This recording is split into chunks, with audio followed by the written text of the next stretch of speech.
tummy time can't happen. What's going on with my baby? First of all, guys, the reason we have time-dictated development is because development is a requirement. None of us should be here. You know, our kids just walking just happens. You can supposed to be on Facebook or whatever doing Candy Crush and development happen. It's not. And when it doesn't happen, you're coming here. Now, you should be here no matter, because you want to make sure your child's having optimal development, because tummy time is a requirement. Tummy time is not something that can be missed, and whatever. All of development is required. So it's okay if this happens. No, it's not fine. It's not okay. If that baby did it, then your baby should be able to do it. You know, that's it. So when you're not getting help, when tummy time's not happening, your medical professionals are dropping the ball.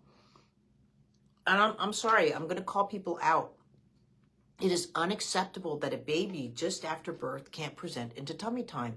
Now, I understand with the whole SIDS, we don't let babies sleep on their bellies without supervision. Without supervision. Babies still need to sleep on their bellies. They still need to have tummy time. But supervised tummy time is not with the child screaming. Supervised tummy time is not with the child being in distress. Because again, like I always say, babies are different than you and I are. If they can't do it, or it's uncomfortable, or it hurts them, they won't do it. There's no like, tomorrow I think I'll do this tummy time thing, but just not today. That's not how a baby works, right? It's not how children work. They want to do these things. They'll do it badly, they'll do whatever, but they want to do these things. When you're avoiding it, when you can't do it, and if they can't even be on your chest to lay down, you medically need to be checked out. Now, here are the main reasons why. Yes, the breathing. The breast swallow ratio is off. I would definitely go to an ear, nose, and throat to be scoped out to make sure you don't have what's called laryngomalacia. Your baby should not be positioning during this stage of life. When a baby is trying to be counter-responsive with muscle-based activities, it is not a good sign. Babies are just there for weight transfer, transitional movements, and going in and out of tummy time. The head going down, coming up, not a head lift, but the head going down, coming up. These are, again, qualities of tummy time that should be easily achieved during the first just weeks of life. It happens during the first month. And no, it really worries me when I start seeing, that's why I wanted to see more videos. At 6 months, you should not be questioning about tummy times. So it's not about that my videos are difficult. Your baby's not going into the positions for the videos. Another place where you should be looking at is gastroenterology to see how bad the reflux is with the child.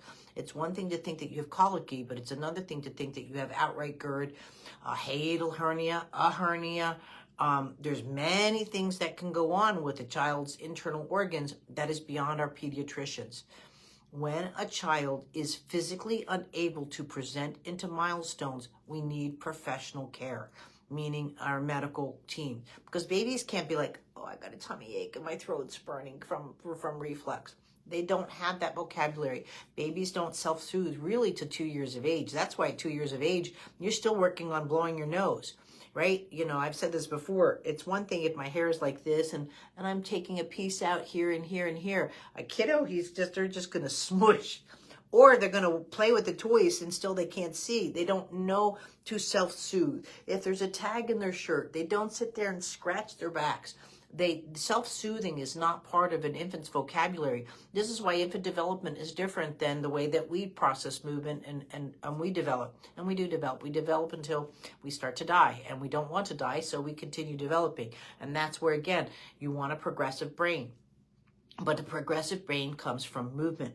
It doesn't come, the brain does not dictate the movements. It's capable of controlling the movement. Yes, that comes later in life. It should not be coming from a child. So when a child's avoiding tummy time or doing what it can, putting itself into complete duress to avoid it, they feel like they're drowning. They feel like they're whatever. But the first thing I'd be looking at is the breast swallow ratio, is laryngomalacia. If there's a problem within the valve structure, within the throat. Ear, nose, and throat can scope in the office and look at those kind of things. But gastroenterologist looks at again, the reflux, anything to do with the digestive system is that. There's many other reasons why, but this is where you need to up the game from your pediatrician, or your pediatrician should have sent you to professional help, because, the chances of you getting in tomorrow, there might be a waiting list. And if you think any of you have a problem, you get the appointment yesterday, and then if you need to cancel 2 months from now, that's one thing. If you really need to be seen, there is the ER to get looked at that way. It's not there for a doctor's visit, but if your child is unable to breathe in certain positions, you need to be looked at. And there's also too, you call the office manager and you tell them that your baby is just not progressing. They're in a regressive thing. Boo-hoo if you have to. I will be there tomorrow. If you have a cancellation, I can be there within 20 minutes. That kind of conversation needs to be had on behalf of your child. But again, if your child's not milestoning, we've got to figure out why. You not getting answers, then these are your answers, and you need to take care on that. When people haven't seen it before, they say, I don't know. I don't know doesn't mean that's a solution to your problem. You need to find someone that's seen it before. I work with babies all over the world, and that's where I get my knowledge from firsthand experience, but at the same time, I'm not a doctor, and your child needs to be evaluated. But by being unable to put your child in a position to do any of my videos, you need to make sure your child's medically viable to do so. And again, if I can't breathe, where does my head go? If and that's where you start seeing. So people say, oh, it's back arching, it's CP. That's not a solution to your problem. You need to know why this is happening, and you're not getting answers. And hopefully this has helped. But again, I need to see more videos. I don't have them yet, but at the same time too, you need to get, I think, more professional help medically, because not being able to go into a Milestones because you're physically unable to do it, that's a problem, and it needs to be worked out. Thanks.